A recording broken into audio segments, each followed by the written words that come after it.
आप लोगों को परफेक्ट वर्ल्ड के एक नए नोवेल एक्सप्लेनेशन एपिसोड में। तो गाइस, जो वर्ल्ड डिफाइंड एंड गॉड है की है उसकी कल्टिवेशन वीडियो अपलोड हो चुकी है। अगर आपको किसी और भी नोवेल या फिर जो भी मांगा वांगा है दूंगा उसके ऊपर, अगर आपको कल्टिवेशन वीडियो चाहिए तो आप बता सकते हैं, हम उसे भी लेकर चलेंगे। और दोस्तों, साथ ही हमारे चैनल पर 50 वीडियो अपलोड हो रही है ये, और आप लोग तो 50 सब्सक्राइबर्स कंप्लीट नहीं करा रहे हैं। तो चलिए, वीडियो ही कम से कम 50 अपलोड हो चुकी है, तो इसी खुशी में इस एपिसोड को हम लोग 1 घंटे तक लंबा करने की पूरी कोशिश करेंगे अपनी तरफ से।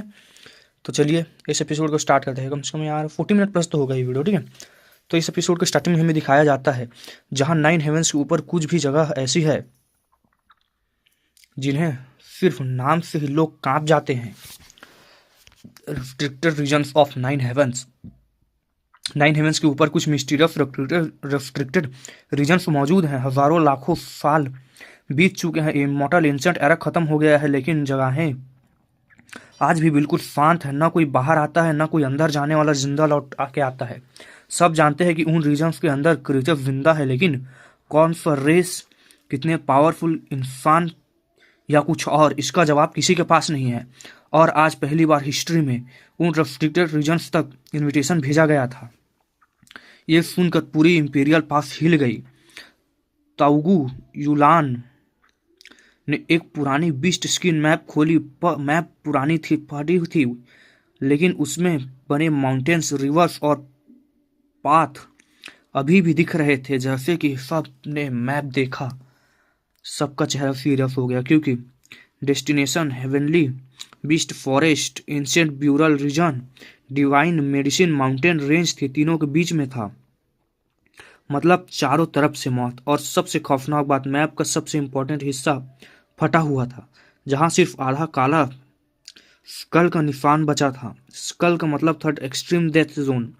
एक्सपर्ट्स पहले भी भेजे गए थे, लेकिन सब गायब हो गए, कोई वापस लौट के नहीं आ पाया। तभी अचानक बाहर हंगामा हो गया, लोग चिल्लाने लगे, रेस्ट्रिक्टेड रीजन से कोई आ रहा है। पूरा पैलेस सन रह गया। सच में 9 हेवंस के रेस्ट्रिक्टेड रीजन से रहमान आ रहा था। मेहमान यार, रहमान क्या पता है आप लोगों को कहाँ से कहाँ मेरे दिमाग से आ रहा है। मेहमान आ रहा था। सब लेक के किनारे आ गए, और जब वो नजर आया तो सब बिल्कुल चुप हो गए। सब ने सोचा था कोई डिवाइन डॉग होगा या कोई टेरिफाइंग मॉन्स्टर, लेकिन सामने था एक बुढ़ा रोस्टर।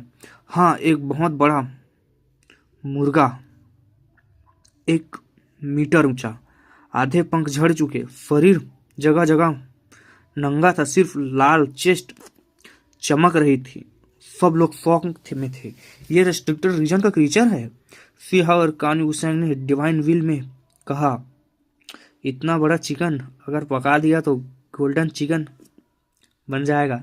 भाई ये मतलब क्या सोच रहे हैं यार, देखो ये लोग कैसे मतलब बेइज्जती कर रहे हैं बेचारे की। अगर ये आवाज़ बाहर आ जाती तो यही मैसेकर शुरू हो जाता। रोस्टर के ऊपर से एक छोटा सा बुढ़ा उतरा, हाइट 3 फुट से भी कम, और सूखी हुई बालें पीले सूखे घास जैसे, आंखें पूरी गोल्डन जैसे दो दिए, 2 दियों की तरह, ठीक है, दिए वाले दिए, दीप दीप। और सबसे शॉकिंग बात, उसकी एक टांग घुटने से कटी हुई थी, और उस जख्म से ब्लड टपक रहा था, लेकिन ब्लड नॉर्मल नहीं था, वो ब्लू कलर का था। ये खून इंसान का नहीं लग रहा था। जब पूछा गया, सीनियर ये चोट कैसी लगी आपको, उसने ठंडे लहजे में कहा, नहीं, ये जख्म 15 लाख साल पहले लगा था। ये सुनते ही सब के कान में जैसे बिजली गिर गई हो। 15 लाख साल पहले, और जख्म अभी तक नहीं भरा। ये आखिरकार ये बुढ़ा है कौन यार, पता है। हाँ, इस बात को याद रखना जरूरी है। आज के एरा में मिलियंस ऑफ ईयर्स जिंदा रहना मामूली बात नहीं है। आज के वर्ल्ड में चाहे अनडाइंग मैटर हो, चाहे लॉन्ग लाइफ बढ़ाने वाली तरीके हो, लेकिन अमर कोई नहीं होता। आखिरकार हर क्रीचर को मरना ही होता है, चाहे कोई इमॉर्टल वैंग हो या फिर मेंग तियांजिंग जैसा अनमैच्ड एक्सपर्ट। एक दिन सभी की वाइटलिटी सूख जाती है और जिंदगी अपनी अंतिम चरण में पहुंच जाती है। और यहाँ सबके सामने खड़ा था 3 फुट कभी से भी छोटा बुढ़ा, जो सिर्फ 15 लाख साल से जिंदा था। ये खुद में ही एक असंभव चीज थी, लेकिन सबसे ज्यादा खौफनाक बात यह थी कि उसके कटी हुई टांग 15 लाख साल बाद भी नहीं भरे थे। उस जख्म से आज भी ब्लड टपक रहा था। इसका मतलब सिर्फ एक ही हो सकता है। जिस पावर ने इसे जख्मी किया था वो आज भी जिंदा है और उसका कल्टीवेशन इस एल्डर से कई गुना ज्यादा ऊपर है। एल्डर ने ठंडे लहजे में कहा, कुछ लोग इतने पावरफुल होते हैं कि जब वो तुम्हें जख्म दे तो उस जख्म को कभी पूरी तरह नहीं मिटाया जा सकता। सबके शरीर में ठंडक दौड़ गई। इसका मतलब यह था कि जिस एनिमी ने इन्हें घायल किया था उसकी डिवाइन पावर अभी भी असर कर रही थी। एल्डर ने आगे कहा, मेरे टीचर के पास जख्म को दबाने का तरीका है, लेकिन उनका कहना है कि अगर मैं निर्वाणा और रिवर्स कर लेता हूँ तो मुझे सबसे ज्यादा फायदा मिलेगा। लेकिन फिर उसने हल्की सी सांस ली। ये बुढ़ा अभी भी निर्वाणा को नहीं समझ पाया, किसी ने अफसोस के साथ कहा। उसकी आवाज में अफसोस भी था और आशा भी। फिर उसने मुस्कुरा के कहा, वैसे भी मैं ज्यादा दिन का मेहमान नहीं हूँ। ये जख्म मेरे साथ ही मरेगा। इसे मैं अपनी ग्लोरियस स्कार मानता हूँ। सब लोग चुप हो गए। सोचो, एक जख्म जो ग्लोरियस बन चुकी हो, ग्लोरी की निशान बन चुकी हो।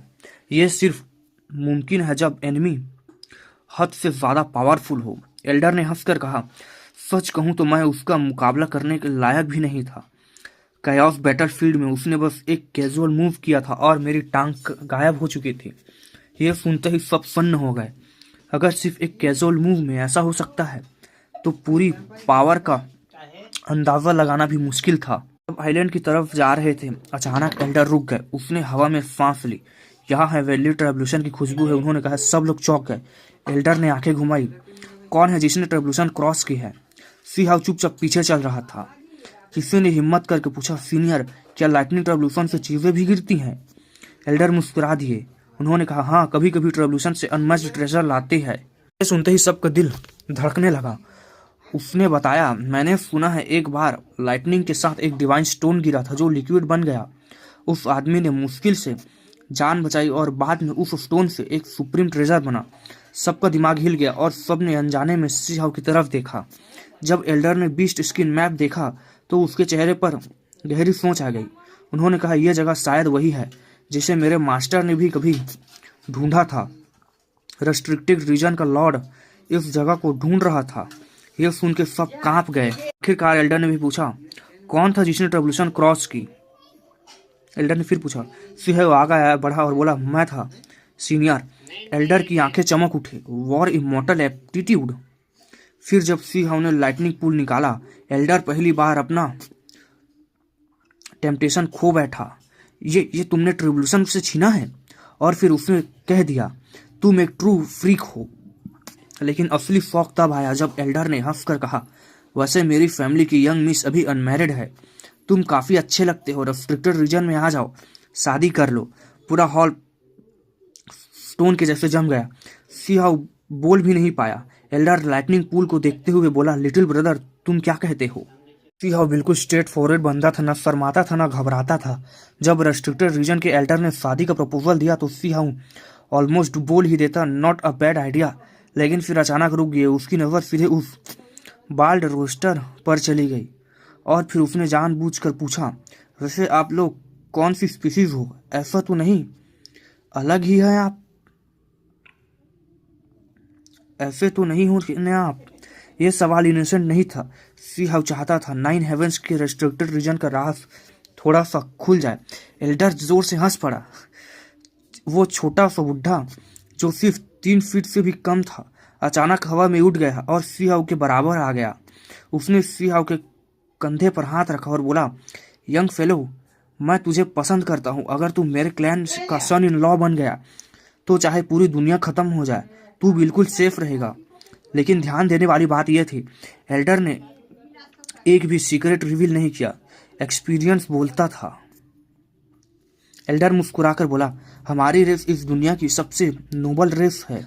अगर तू शादी करेगा तो तुझे कभी भी ये नहीं लगेगा कि तुझे कम मिला, बल्कि तू खुद को हॉनर्ड महसूस करेगा। ये सुनते ही आसपास के लोग हिल गए। रेस्ट्रिक्टेड रीजन, 9 हेवेंस 10 अर्थ खत्म हो जाए फिर भी उन पर कोई असर नहीं पड़े। मतलब अगर सिया वहां चला गया तो फ्यूचर वॉरियर जीरो होंगे, मतलब चिंता जीरो होंगे। कुछ लोग सोचने लगे अगर मुझे चांस मिलता तो मैं मना नहीं करता, लेकिन फिर सब चुप हो गए। ये ऑफर हुआंग सी हाउ के लिए था और उसने पास कंपेयर करने की औकात भी नहीं थी। रेस्ट्रिक्टेड रीजन के एक्सपर्ट्स के लिए नॉर्मल कल्टीवेशन एंड्स के बराबर थे, कल्टीवेटर्स एंड्स के बराबर थे। र्यूमर कहते हैं ये लोग इमॉर्टल इंसेंट एरा से भी पहले के क्रिएचर्स हैं। बींग एल्डर ने कैजुअली बोला, बस एक प्रॉब्लम है, मेरी फैमिली की यंग मिस बहुत ज़्यादा एक्स्ट्रा ऑर्डिनरी है और थोड़ी एरोगेंट भी। फाइनल डिसीजन वही लेंगी। सिहाव ने तुरंत बोला, सीनियर मुझे पहले एक बात क्लियर करनी है। उसने उंगलियों पर गिनकर शुरू किया। पास्ट में 1 2 3। सब कंफ्यूज हो गए। एल्डर ने पूछा, क्या गिनते जा रहे हो? सिहाव सीधा बोला, वाइफ्स। हॉल फ्रीज हो गया। एल्डर का चेहरा पहली बार जम गया। जबरदस्ती मुस्कुराते हुए बोले, तुम क्या चाहते हो? सिहाव ठंडे लहजे में बोला, मेरे पास पहले से काफी वाइफ्स है। क्या रेस्ट्रिक्टेड एरिया की मिस ये एक्सेप्ट करेंगी? सब लोग स्पीचलेस हो गए। ये बंदा रेस्ट्रिक्टेड रीजन के गेस्ट के सामने उनकी हेवनली यंग मिस को कंकुबाइन जैसा ट्रीट कर रहा था। जो सिहाव को जानते थे वो बस मुस्कुरा दिए। उन्हें पता था सिहाव झूठ बोल रहा था। उसकी कोई शादी नहीं हुई, लेकिन यह बात भी सच थी। रेस्ट्रिक्टेड रीजन में शादी का मतलब पूरी फ्रीडम छोड़ना था। वहां रहना मास्टर के सामने सांस भी सोच समझ के लेना पड़ता। एल्डर ने खांसी की और कहा, यंग मैन प्लीज थोड़ा सोच के जवाब दो। और फिर एल्डर की आंखें चमक गई। उन्होंने कहा, लेकिन शायद ये तरीका सही हो। अगर मैं रिपोर्ट करूं कि तुम शादी से मना कर रहे हो तो यंग मिस शायद गुस्से में खुद तुम्हें देखने आ जाए। सारे एल्डर शॉक हो गए। इतना प्लानिंग? सिहाव हंस पड़ा।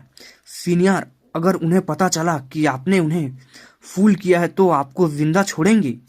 एल्डर तुरंत अलर्ट हो गए। कहीं तू मुझे मैनिपुलेट तो नहीं कर रहा ना? वो कहते हैं रेंस को ग्रैप्स बेटर करते हैं। काओ यूसेंग तुरंत बोला, हा वही। एल्डर ने सिहाव को देखा और कहा, तू तो एक्सपर्ट निकला इस गेम में। सिहाव बस आंखें घुमाता रहा।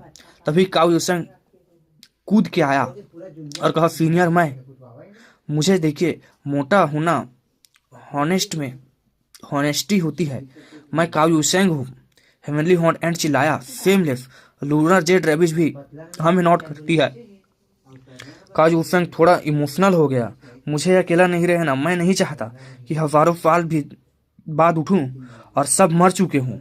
मस्ती की बीच थोड़ी सी दर्द भरी आवाज गूंज उठी। ये सुन के मैरिज प्रपोजल थोड़ा शांत हुआ। एल्डर की नजर फिर लाइटनिंग पूर पर चली गई। उसकी आंखें गोल्डन सन्स जैसे चमकने लगे। उन्होंने कहा, अगर तुम ये पूल मेरे मास्टर को दे दो तो तुम्हें अनइमेजिनेबल बेनिफिट्स मिलेंगे। सी हाउ शांत था। कहता, हाँ पहले थोड़ा रिसर्च कर लेता हूँ, फिर उसमें जो क्रिएचर है उन्हें रोस्ट करके खा लूंगा।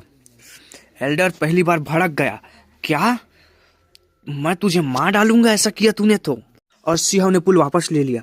एल्डर ने दबी आवाज में कहा, इस चीज की वैल्यू एंडलेस है। अगर तुमने सच में कुक कर दिया तो हेवनली व्रेथ आ सकता है, यानी कि दहाड़। ठीक है।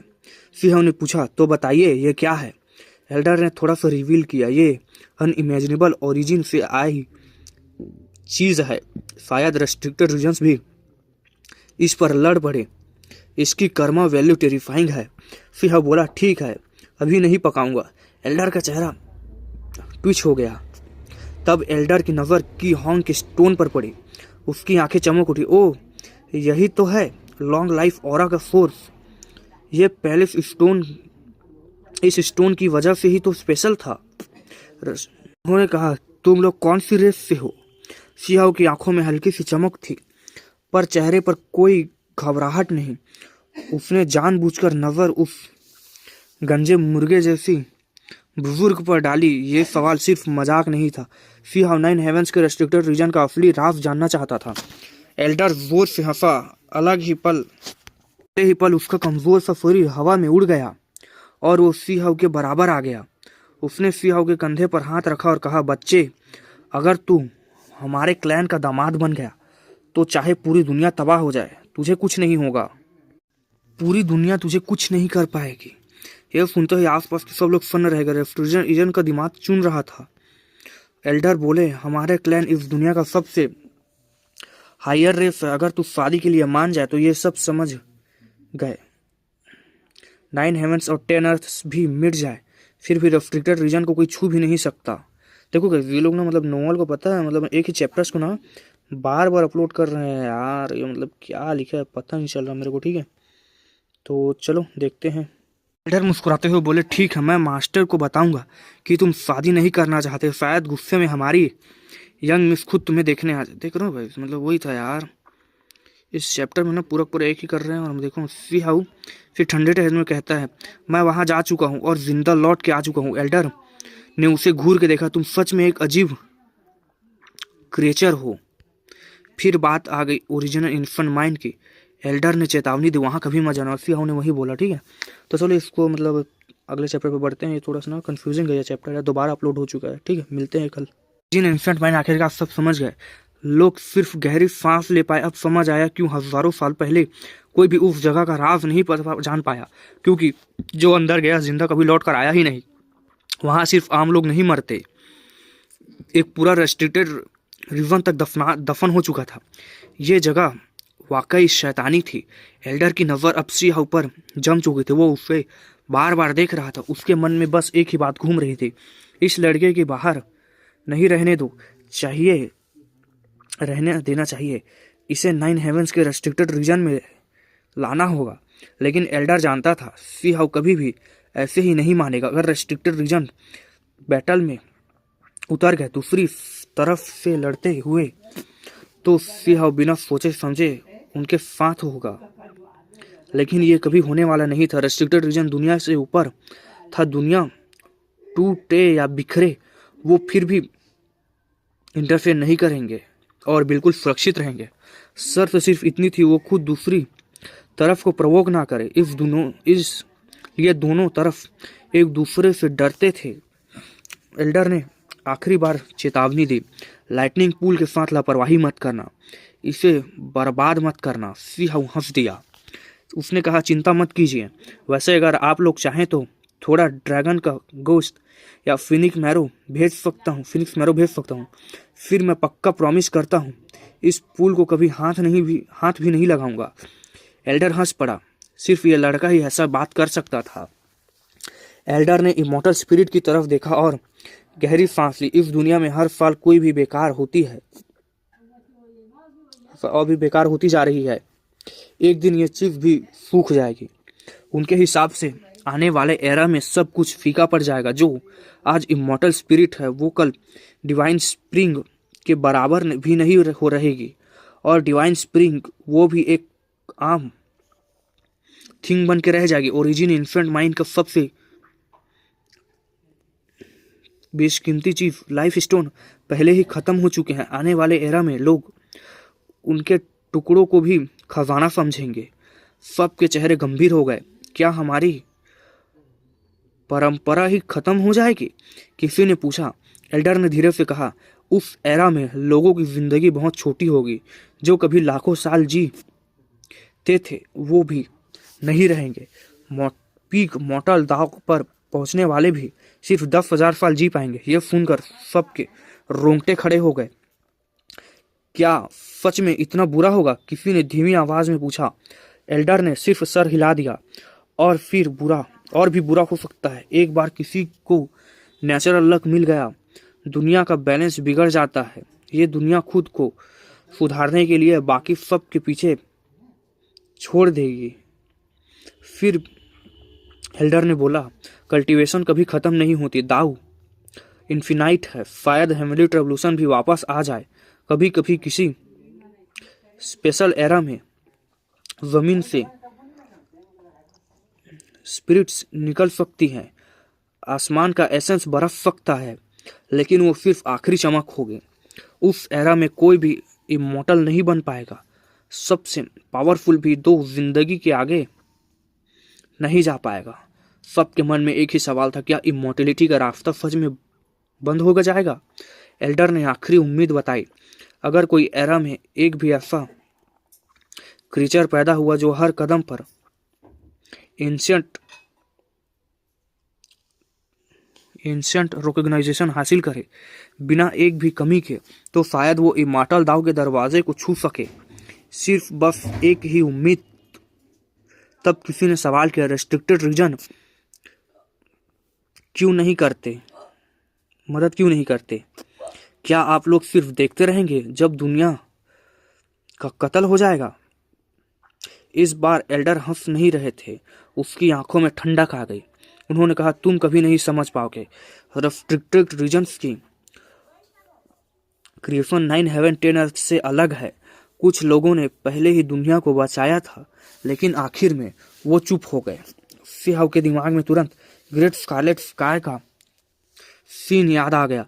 अगर ट्रू फिनिक्स सेव्ड हड्डियां और एक तरफ का कॉफिन जो दुनिया से अलग हो गई थी।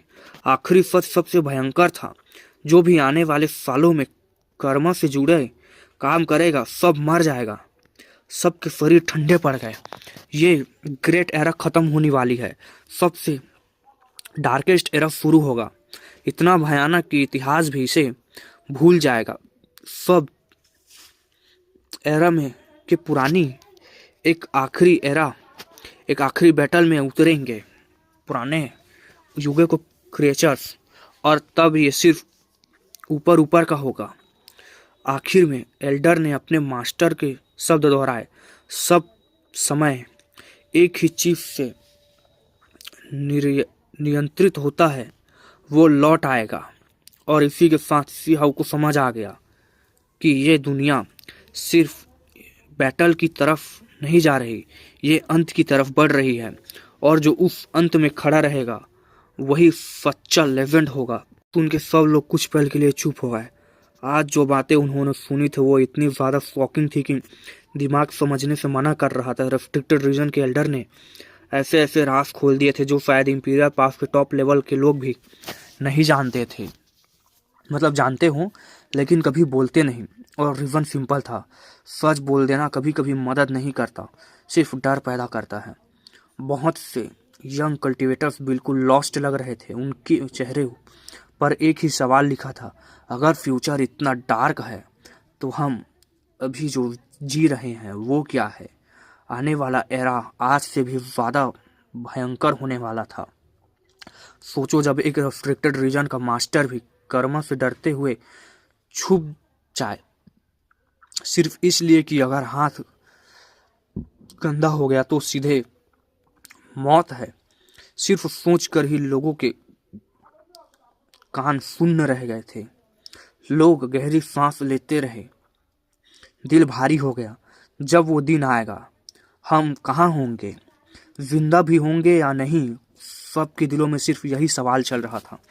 एल्डर ने कहा, मैंने काफ़ी कुछ देख लिया है, अब वक्त आ गया है रिपोर्ट देने का।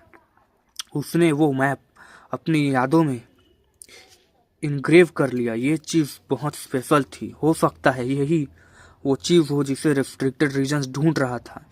अब कोई वहाँ आएगा या नहीं, ये उसके हाथ में नहीं था। अब निकलने का वक्त हो गया, एल्डर ने कहा। उसने एक पाँव ज़मीन पर पड़ा। उसका एक पाँव, बूम! सिर्फ सफ़ेद लाइट हर तरफ फैल गई। बाहर वो गंजा रोस्टर तैयार खड़ा था। की होंग ने तुरंत कहा, सीनियर रुक जाइए, हम आपको प्रॉपर फेयरवेल देना चाहते हैं। बाकी सब भी आगे बढ़े। सच ये था कि वो अगर गाइडेंस चाहते थे और राज सुनना चाहते थे, रेस्ट्रिक्टेड रीजन का गेस्ट उनके इमेजिनेशन से भी बिल्कुल अलग था। कुछ लोगों ने तुरंत इंपीरियल पास के बिग शॉट्स को मैसेज भेजा, शायद ये एल्डर रुक जाए। लेकिन एल्डर ने सीधे कहा, दाऊ ब्रदर्स, आने की ज़रूरत नहीं, मैं खुद जा रहा हूँ। उसने आसपास के अनमैच्ड बींग्स को महसूस कर लिया था। अगले ही पल वो रोस्टर पर चढ़ गया और जेड फॉल लेक से लहरों पर चलते हुए गायब हो गया। आया भी जल्दी और गया भी जल्दी। आइलैंड पर सब लोग अभी तक नॉर्मल नहीं हुए थे। दिल तेजी से धड़क रहा था। लोग आपस में डिस्कशन कर रहे थे। तब दूर से एल्डर की आवाज़ आई, लिटिल फ्रेंड, लाइटनिंग पूल का ध्यान रखना, इसे खोना मत। उसके बाद गैदरिंग ऑफिशियली ख़त्म हो गई। वैसे भी इतनी बातों के बाद और कुछ बोलना मुश्किल था। सबको अपने अपने एल्डर्स को रिपोर्ट देनी थी। यहीं अलग होते हैं, बैटलफील्ड में दोबारा मिलेंगे। सब ने एक दूसरे को फेयरवेल कहा और देखेंगे ज़्यादा एनिमी कौन मारता है। किसी ने हंसी के साथ कहा और किसी ने गहरी सांस लेते हुए कहा, अगर सच में डार्केस्ट एज आने वाली है तो मैं उस दिन तक जिंदा रहूंगा। पावर स्ट्रगल नहीं, बस उस एरा की क्रुएलिटी और ब्रिलियंस देखनी है। और इस तरफ सब अपनी अपनी राह निकल पड़े। सिहाव वही खड़ा था। तभी काओ यूसेंग आ गया। उसने कहा, सिहाव चलो पीने चलते हैं। लाइटनिंग ट्रेवल्यूशन लिक्विड कमाल का टेस्ट देता है। सिहाव मुस्कुरा दिया। Lunar Z rabbit, heavenly horn and और एम्परर बटरफ्लाई भी रेडी हो गए। एम्परर बटरफ्लाई का इमरजेंस सेलिब्रेट करना चाहिए, सिहाव ने कहा। फायर जल रही थी, फॉरेन क्रीचर्स रोस्ट हो रहे थे। गोल्डन डेविल बर्ड के विंग्स, मेरे रैबिट चिल्लाई, तू वेजिटेरियन है, ये कौन मानता है? काओ यूसेंग ने एक्सपोज कर दिया। बैंग, लिटिल किलिंग सीधे काओ यूसेंग पे पड़ा, मुंह पर। दो लोग एक साथ चिल्लाए। सिहाव थोड़ा शांत हो गया। काश सब पुराने दोस्त यहाँ होते, काओ यूसेंग ने कहा। प्रेशर ज्यादा है, सब सक्लूजन में है ब्रेक थ्रू के लिए। विच, ड्रैगन गर्ल, वो चैंग, कोंगयान सब फ्यूचर के लिए तैयारी कर रहे थे। तब रैबिट ने शैतानी स्माइल दी। तुम किंग ये के बारे में सोच रहे हो ना? सिहाव ने बाल बिगाड़ दिए। बकवास मत करो। लेकिन बात सीरियस थी। किन ये और यू चैन एंसेस्ट्रल एल्टर में थे।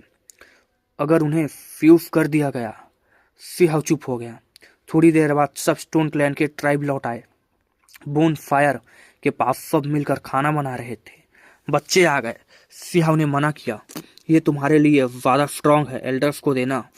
लिटिल किलिंग ने आंख खोल ली। मुझे लाइटनिंग वाइन चाहिए। सब हंस पड़े। तभी बूम, एक 5 कलर डिवाइन पाथ अपीयर हुआ। ग्रेट एल्डर आ चुके थे। हजारों मीटर लंबे रास्ते सीधे स्टोन क्लैन में खत्म हुआ। ग्रेट एल्डर सब उठ खड़े हुए। ग्रीन गेट एल्डर, उन्होंने लाइटनिंग पूल उठा ली। सील खोलते ही डिवाइन लाइट फूट पड़ी। अंदर से एक लाइट भागने लगी, वही जो पहले इमोर्टल किलिंग गुलेटिन से भागी थी। ग्रेट एल्डर ने उसे सप्रेस कर लिया। उनकी नजर लाइटनिंग पूल के बॉटम पर पड़ी। गहराई में 3 क्रेचर्स थे जो बिल्कुल ट्रू ड्रैगन जैसे थे। ग्रेट एल्डर ने ठंडे आवाज में कहा, लाइटनिंग स्पिरिट्स को छोड़ दो, 1-2 पूल के अंदर डालो। सिहाव और काओ यूसेंग सब शॉक हो गए। यहाँ से असली रात शुरू होने वाला था। एल्डर ने यह बोला, सब लोग 1 मिनट के लिए फ्रीज हो गए। सिहाव के दिमाग में सबसे पहले यही थॉट आया, यह क्या टेस्ट है और इतनी प्रीशियस चीज को ऐसे ही फेंक दूं? ग्रेट एल्डर कामली एक्सप्लेन करता है, ये एक टेस्ट है, ये जांचने के लिए कि लाइटनिंग पूल के बॉटम में जो दिख रहा है वो रियल क्रिएचर है या सिर्फ इम्प्रिंट, यानी ओल्ड ट्रू ड्रैगन के छोड़े हुए निशान। क्योंकि लेजेंड्स के हिसाब से लाइटनिंग स्पिरिट्स और हेवनली ट्रेवल्यूशन का डीप कनेक्शन होता है और लाइटनिंग पूल भी वहीं से आया है। यह थोड़ा प्रैक्टिकल बन जाता है। पहले लाइटनिंग ट्रेवल्यूशन लिक्विड को निकाल लेता है, क्योंकि भाई अगर लाइटनिंग स्पिरिट अंदर गया तो कौन जाने इंसान उस लिक्विड के को बाद में पिएगा या ये पहले। लूनर जेड रैबिट भी तुरंत बोल पड़ती है, बिल्कुल सही, अगर ये बग अंदर गया मैं तो एक बूंद भी नहीं पीने वाली। फिर आता है सबसे शॉकिंग मोमेंट। सी हाउ एक गोल्डन लाइटनिंग स्पिरिट उठाता है जो पहले स्ट्रगल कर रहा था, हिस कर रहा था और सीधे लाइटनिंग पूल में फेंक दिया जाता है। और जैसे ही वो अंदर गिरता है सबके दिमाग हिल जाता है। वो लाइटनिंग स्पिरिट से घबरा जाता है, घबराता नहीं, खुश हो जाता है। चेयर करता हुआ, स्पार्क्स निकलता हुआ सीधे पूल के बॉटम की तरफ भागता है जहां ट्रू ड्रैगन जैसे शेप दिख रहे थे। और सबसे डेंजरस चीज, वो उन्हें अटैक करता हुआ लगता है। सी हाउ काओ यूसेंग, हेवनली हॉर्न सबके मुंह खुले के खुले रह जाते हैं। ये पागल है क्या? ट्रू ड्रैगन पे अटैक। लेकिन अगले सीन और भी ज्यादा टेरिफाइंग हो जाता है। लाइटनिंग स्पिरिट किसी ट्रू ड्रैगन को खाता नहीं बल्कि उसमें मर्ज हो जाता है। दोनों एक हो जाते हैं, शैडो और बॉडी जैसे। तब ग्रेट एल्डर बहुत बड़ी बात बोलते हैं शांत आवाज में, पर मीनिंग पूरी दुनिया को हिला देने वाली। वो कहते हैं, शायद लाइटनिंग स्पिरिट्स कोई कंप्लीट स्पीसीज नहीं है। सब शॉक हो गए। ग्रेट एल्डर एक्सप्लेन करते हैं, लाइटनिंग स्पिरिट्स शायद इवॉल्विंग बींग्स हैं, अधूरे, जो फ्यूचर में ट्रू ड्रैगन्स की डायरेक्शन में इवॉल्व कर सकते हैं। काई वुशेंग बोल पड़ता है, अगर इन्हें हॉर्न्स और क्लॉव आ जाएं तो ये भी ट्रू ड्रैगन जैसे लग जाएंगे। और ये जोक नहीं था। ग्रेट एल्डर कहते हैं, हर क्रीचर एक्सट्रीम एवोल्यूशन का पे चॉइस लेता है, स्नेक, फ्लड ड्रैगन और सबसे अल्टीमेट गोल ट्रू ड्रैगन बनना। और सबसे स्कैरी कोइंसिडेंस सामने आता है। Three lightning spirits lightning pool में 3 ड्रैगन इम्प्रिंट्स, दाव का बैलेंस परफेक्ट था। ग्रेट एल्डर कहते हैं, ट्रू ड्रैगन कोई नॉर्मल रेस नहीं है, ये नंबर 1 लाइफ फॉर्म है, इतनी पावरफुल कि अगर फुल्ली मैच्योर हो जाए तो डायरेक्टली इमॉर्टल किंग बन जाए। इसलिए ये रेस हमेशा रेयर रही, कभी एक एरा में, कभी 2, कभी बिल्कुल नहीं। मतलब एक एरा में 1 या एक एरा में 2 या फिर किसी एरा में बिल्कुल भी नहीं। फिर ग्रेट एल्डर लाइटनिंग पूल को एक और डीपली स्टडी करते हैं और तब उनका एक्सप्रेशन बदल जाता है। वो बोलते हैं, इस पूल में सिर्फ इस ट्रू ड्रैगन्स का पावर नहीं है, यहाँ क्रिएशन के लॉ छुपे हुए हैं। सब लोग फ्रीज हो जाते हैं।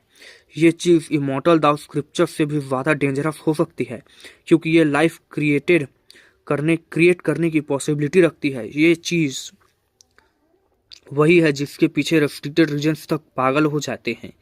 ग्रेट एल्डर क्लियर कहते हैं, फ्यूचर में अगर कोई भी क्रिएचर, चाहे वो स्नेक हो या ना हो, अगर इस इम्प्रिंट को समझ गया तो वो ट्रू ड्रैगन बन सकता है। किसी हाउ का दिमाग ब्लास्ट हो जाता है। वो सडनली रियलाइज करता है, हो सकता है लाइटनिंग स्पिरिट्स इसी इम्प्रिंट से पैदा हुए हो। ग्रेट एल्डर भी एक सेकंड के लिए चुप हो जाते हैं। फिर डिसीजन होता है, बाकी 2 लाइटनिंग स्पिरिट्स को भी पूल में डाल दिया जाए और ग्रेट एल्डर उन्हें सील करके अपने पास रख लेते हैं फ्यूचर रिसर्च के लिए। जाने से पहले ग्रेट एल्डर एक और बॉम्ब फोड़ता हुआ जाता है। वो कहता है, वांग फैमिली ने इस बार बहुत बड़ी कीमत चुकाई है और जो डिवाइन रेडियंस लाइटनिंग पूल में बची थी वो सी हाउ के लिए फॉर्च्यून बनेगी। और तब वो एक क्रिस्टल निकालते हैं, छोटा सा, लेकिन उसमें से जो लाइट है पूरी ट्राइब जगमगा जाती है। जो लाइट निकलती है उसमें से सी हाउ के मुंह से बस एक शब्द निकलता है, इमॉर्टल ब्लड। ग्रेट एल्डर बोलते हैं, ये लिविंग इमॉर्टल ब्लड है, ट्रू इमॉर्टल वांग के फादर का एसेंस, परफेक्ट कंडीशन में, प्योर लाइफ फोर्स के साथ। और साथ ही वो बोलते हैं, इमॉर्टल किलिंग गुलिटिन से निकली डिवाइन रेडियंस अगर सी हाउ अपनी बॉडी में रिफाइन कर ले तो उसके अटैक्स अनस्टॉपेबल हो जाएंगे। यहीं पे चैप्टर का टोन क्लियर हो जाता है। सी हाउ का फ्यूचर लेवल कंप्लीटली चेंज होने वाला था। ट्रू ड्रैगन की मिस्ट्री अभी शुरू हुई थी और हेवनली ट्रेवल्यूशन का फोर्स अभी भी एक अनसॉल्व टेरर बन चुका था। तो गाइस, इसी सस्पेंस के साथ इस वीडियो को यहीं तक रखते हैं और मिलते हैं कल एक नए एपिसोड के साथ। मैंने बोला था यार इस वीडियो को कम से कम 50 मिनट रखते हैं, लेकिन अब काम की वजह से मुझे भी जाना पड़ रहा है। ठीक है, घर के काम की वजह से तो अब मैं वीडियो को कंटिन्यू नहीं कर पाऊंगा और अभी एडिट करने में भी आधे से 1 घंटा लग जाएंगे, तो वीडियो टाइम पे नहीं हो पाएगी। तो इस वजह से इस वीडियो को यहीं तक रखते हैं। चैनल को लाइक शेयर सब्सक्राइब करें और मिलते हैं एक नए एपिसोड के साथ कल। तब तक के लिए अलविदा।